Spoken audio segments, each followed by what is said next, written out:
കാനഡയിലെ വാൻകൂവറിൽ ചെന്നപ്പോഴാണ് ഞാൻ ആദ്യമായി സീ പ്ലെയിനുകൾ നേരിട്ട് കാണുന്നത്. വാൻകൂവറിൽ ഷോർട്ട് ട്രിപ്പിനും സൈറ്റ് സീയിങ്ങിനുമൊക്കെ കോമൺ ആയി ഉപയോഗിക്കുന്ന ഒന്നാണ് sea plane service. Harbour Air, Sea Air, sea planes എന്നീ കമ്പനികളാണ് സീ പ്ലെയിൻ സർവീസ് ഓപ്പറേറ്റ് ചെയ്യുന്നത്. വാൻകൂവറിൽ നിന്നും കോസ്റ്റൽ ഡെസ്റ്റിനേഷൻസ് ആയ വിക്ടോറിയ, നനൈമോ, സിയാറ്റിൽ തുടങ്ങിയ സ്ഥലങ്ങളിലേക്കാണ് പ്രധാനമായും സീ പ്ലെയിൻ സർവീസുകൾ ഉള്ളത്. അവിടുത്തെ ടൂറിസത്തിന് ഇതൊരു പ്രധാന മുതൽക്കൂട്ടാണ്. വെള്ളത്തിൽ നിന്ന് തന്നെ ടേക്ക് ഓഫ് ചെയ്യുകയും വെള്ളത്തിലേക്ക് വന്ന് ലാൻഡ് ചെയ്യുകയും ചെയ്യുന്നു എന്നതാണ് ഇതിന്റെ പ്രത്യേകത.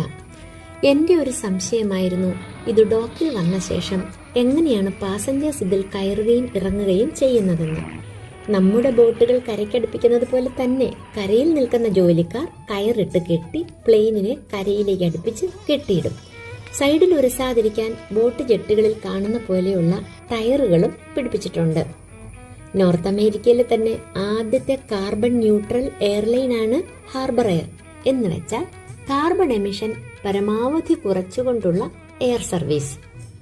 വാൻകൂവർ ഡൗൺ ടൗണിലെ ഒരു പ്രമുഖമായ വാട്ടർ ഫ്രണ്ട് ബിൽഡിംഗ് ആണ് കാനഡ പ്ലേസ്. കപ്പലുകൾക്കായുള്ള cruise ship terminal, convention centre, 550 റൂമുകളോളമുള്ള hotel, shopping centres, office buildings, മറ്റ് പല അട്രാക്ഷൻസ് ആൻഡ് ഇവന്റ്സ് എല്ലാം കൂടി ചേർന്ന ഒരു ബിൽഡിംഗ് കോംപ്ലക്സ് ആണിത്. ഇവിടുന്നാണ് സീ പ്ലെയിൻ സർവീസ് ആരംഭിക്കുന്നത്. ജയന്റ് ടെഫ്ലോൺ സെയിൽസ് ആണ് ഇതിന്റെ റൂഫ്.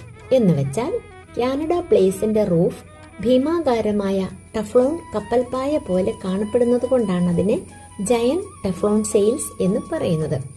1986 വേൾഡ് എക്സ്പോയുടെ കനേഡിയൻ പവലിയനായിട്ടാണ് ഇത് ആദ്യം നിർമ്മിച്ചത്. അതിനുശേഷം ഇത് കാനഡയുടെ ഒരു പ്രധാന ലാൻഡ്മാർക്കായി മാറി. അതുപോലെ തന്നെ അതിമനോഹരമായൊരു കാഴ്ചയാണ് വാൻകൂവർ സയൻസ് വേൾഡ് എന്ന ബിൽഡിംഗ്. ദൂരെ നിന്ന് നോക്കുമ്പോൾ നമ്മൾ അമ്പരന്ന് പോകും അതിന്റെ പ്രൗഢഗംഭീരമായ ഷേപ്പ് കാണുമ്പോൾ. സയൻസ് പഠനത്തിന് കുട്ടികളെ ഏറെ സഹായിക്കുന്ന കാര്യങ്ങൾ ഇവിടെയുണ്ട്. സീ പ്ലെയിനും കാനഡ പ്ലേസും ഒക്കെ കണ്ടല്ലോ. Thank you.